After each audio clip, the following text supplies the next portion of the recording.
Mr. President, as I think everyone knows, the President of the United States, President Obama, and the Republican leadership have reached an agreement on a very significant tax bill. In my view, the agreement that they reached is a bad deal for the American people. I think we can do better. And I am here today to take a strong stand against this bill, and I intend to tell my colleagues and the nation exactly why I am in opposition to this bill. You can call what I'm doing today whatever you want. You can call it a filibuster. You can call it a very long speech. I'm not here to set any great records or to make a spectacle. I am simply here today to take as long as I can to explain to the American people the fact that we have got to do a lot better than this agreement provides. Now, let me just enumerate some of the reasons that I am opposed to this agreement. First, as everybody knows, this nation has a record-breaking $13.8 trillion national debt at the same time as the middle class is collapsing and poverty is increasing. And, Mr. President, I think it's important that we say a word, because I'm not sure that a lot of Americans necessarily know this, about how we got to where we are today in terms of the national debt. I know there are some people who think that this all began the day that President Obama took office. Well, it's not quite the case.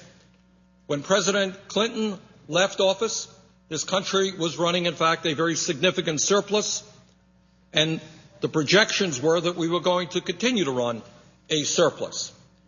During the 8 years of President Bush, for a number of reasons, including the war in Iraq, the war in Afghanistan, including huge tax breaks for the wealthiest people in this country, including a Medicare Part D prescription drug program, and including the Wall Street bailout, among other things, all of which were not paid for.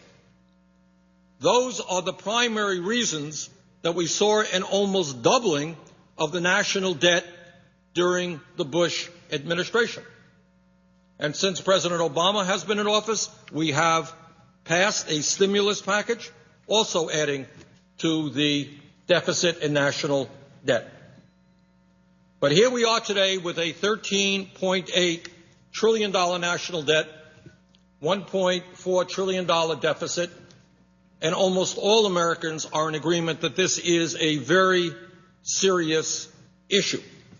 So the first point that I would make is that it seems to me to be unconscionable for my conservative friends and for everybody else in this country to be driving up this already too high national debt by giving tax breaks to millionaires and billionaires who don't need it, and in a number of cases, Mr. President, don't even want it. Here's one of the interesting ironies.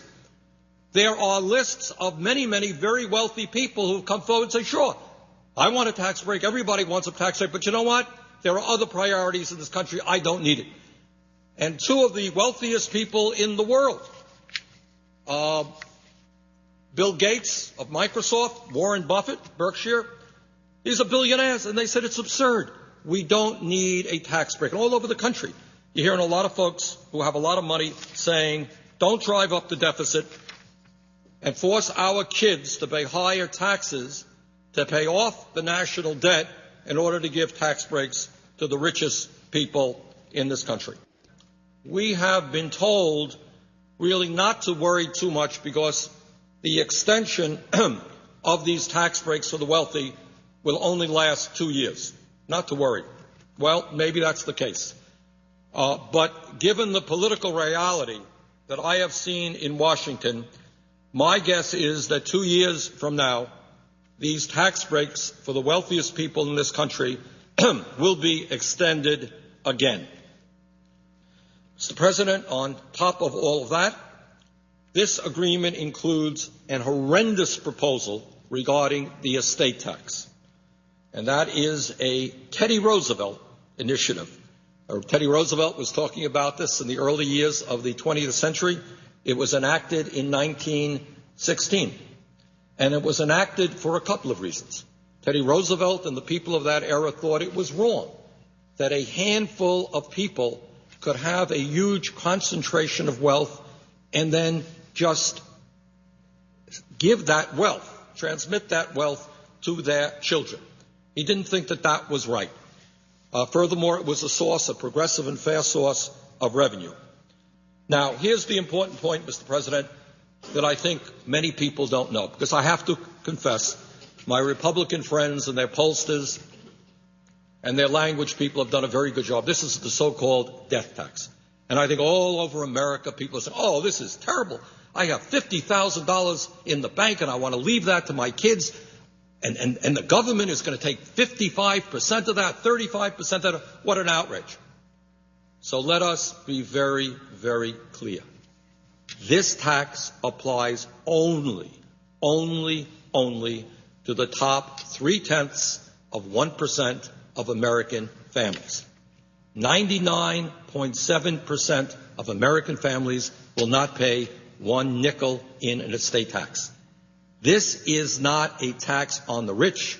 This is a tax on the very, very, very rich. And if my Republican friends had been successful in doing what they want to do, which is eliminating this estate tax completely, it would have cost, Mr. President, our Treasury, raised the national debt by $1 trillion over a 10-year period. Families like the Walton family of Walmart fame would have received as one family about a $30 billion tax break.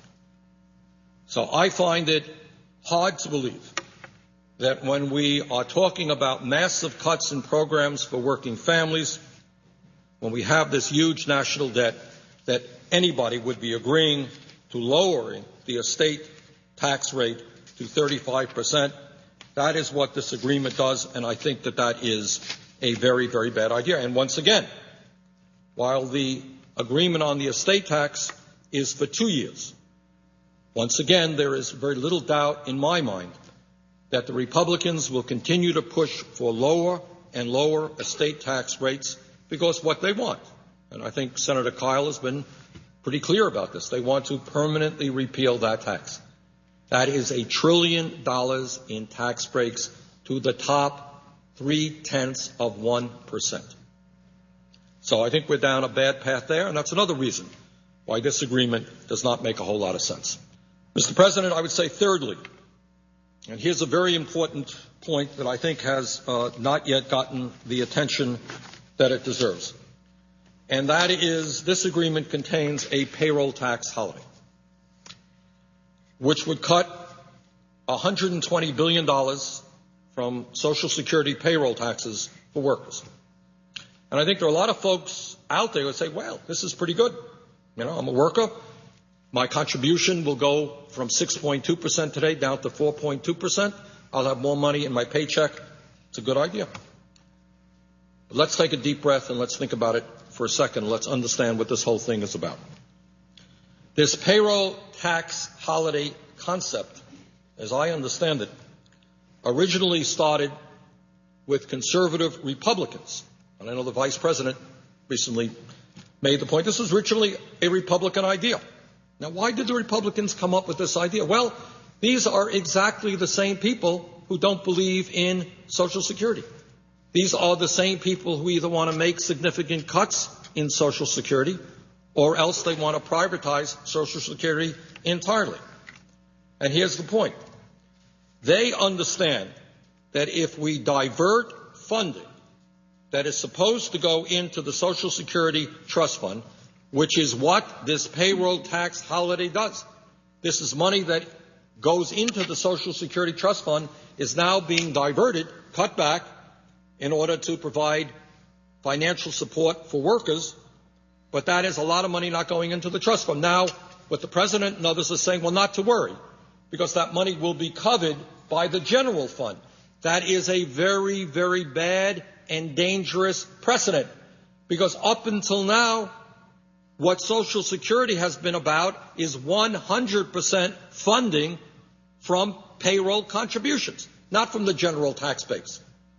Now, once again, this is a one-year program.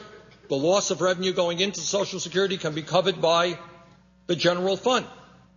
But we have a $13 trillion national debt. How much longer will the general fund put money into Social Security? Is it a good idea for the general fund to be doing that? So I would argue, Mr. President, that this is not a good idea. This is a very dangerous step forward for those of us who believe in Social Security. But this is not just Bernie Sanders saying this. Mr. President, one of the more effective and I think important senior groups in America is called the National Committee to Preserve Social Security and Medicare. They have, I don't know exactly how many, but they have many, many members all over this country. I know they're active in the state of Vermont. And I want to read to you from a press release that they just sent out the other day. And this is the headline on it, from the National Committee to Preserve Social Security and Medicare. Cutting contributions to Social Security signals the beginning of the end. Payroll tax holiday is anything but. And this is what they say. This comes from now Barbara Kennelly. Barbara used to serve in the House of Representatives. I've known Barbara for years. She's now the president and CEO of the National Committee to Preserve Social Security, one of the strong senior groups in America. And this is what Barbara says, and I quote, "Even though Social Security contributed nothing to the current economic crisis, it has been bartered in a deal that provides deficit-busting tax cuts for the wealthy. Diverting $120 billion in Social Security contributions for a so-called tax holiday may sound like a good deal for workers now, but it's bad business for the program that a majority of middle-class seniors will rely upon in the future."